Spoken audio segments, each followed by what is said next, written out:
और आज आजाद हिंद फौज की कैप हमें दे रही है। मित्रों, एक बहुत बड़ा सम्मान है हमारे सर पर दिया गया है। मैं सभी योजकों का अभिनंदन करता हूं और मैं प्रार्थना करूंगा अगर आपके पास एक कैप पहुंची है तो कुछ पल के लिए जरा सर पर लगा दीजिए, इसको जरूर पहनिए। मित्रों, आज भी हिंदुस्तान में सुभाष बाबू को आजादी जंग के एक वीर सैनिक के रूप में देश सम्मान और गौरव के साथ याद करता है। और सुभाष बाबू के जीवन की विशेषता रही थी कि जिस समय जो मार्ग उनको उचित लगता था, जिस समय जिस मार्ग से सिद्धि हासिल हो सकती है, उस मार्ग पर जाने से कभी वो कतराते नहीं थे। उन्होंने महात्मा गांधी के साथ भी काम किया और सशस्त्र क्रांति का रास्ता भी चुना। हिंदुस्तान के सार्वजनिक जीवन में सुभाष बाबू जैसा ऐसा व्यक्ति तो बहुत कम मिलता है कि जिन्होंने जीवन का काफी समय अहिंसक आंदोलन के साथ गुजारा हो, महात्मा गांधी के नेतृत्व में जीवन खपाया हो, लेकिन आजादी की ललक जिसे चैन से सोने न देती हो, आजादी की ललक उसे बेचैन बनाती हो और एक पल उसको विचार आता हो कि शायद इस रास्ते से अंग्रेजों को झुकाया नहीं जा सकता है, और तब जाकर के हिंदुस्तान के अंदर एक सेना रूपी व्यवस्था खड़ी करके कुछ भी हो जाए हम अंग्रेजों को खदेड़ के रहेंगे, हम अंग्रेजों को परास्त करके रहेंगे, इस मिजाज के साथ निकल पड़ना। आप कल्पना कर सकते हो मित्रों, हिंदुस्तान के बाहर जाना, एक पूरी फौज खड़ी करना, और इतना ही नहीं, चलो दिल्ली का मंत्र लेकर के पूरे देश को आंदोलित करने का सामर्थ्य उस महापुरुष में कितना दम होगा। और तब तो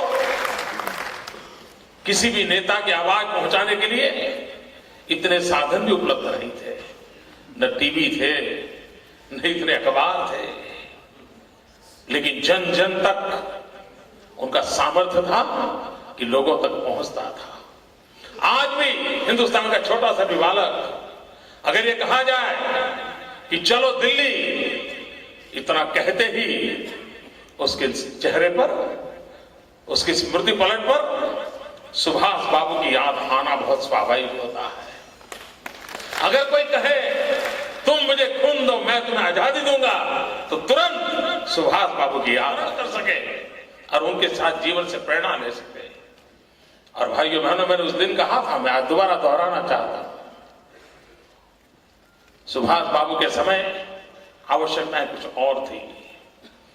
सुभाष बाबू के समय अंग्रेजों के खिलाफ जंग जीतना, सुभाष बाबू के समय अत्याचार और जुल्मी शासकों को समाप्त करना आवश्यकता था।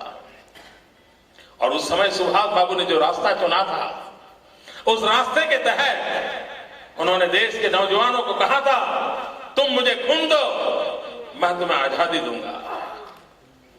यह नारा दिया था, मैंने हरिपुरा में नारा दिया था, और मैंने गुजरात की जनता से मांगा था कि तुम मुझे साथ दो, मैं तुम्हें विकास दूंगा।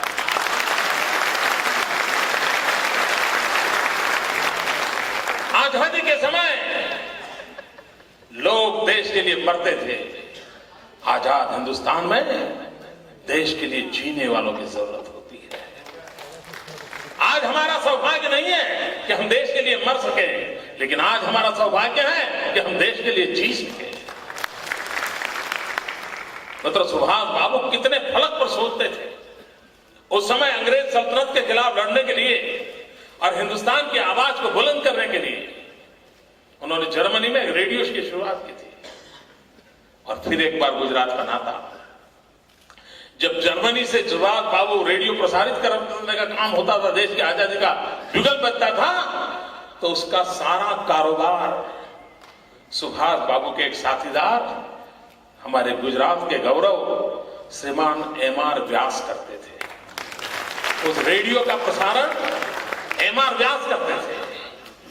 इतना ही नहीं, सुभाष बाबू जब सिंगापुर से चले, इंफाल तक आए और दिल्ली की तरफ बढ़ रहे थे, और शायद सशस्त्र क्रांति का अंतिम अध्याय एक प्रकार से माना जाता है।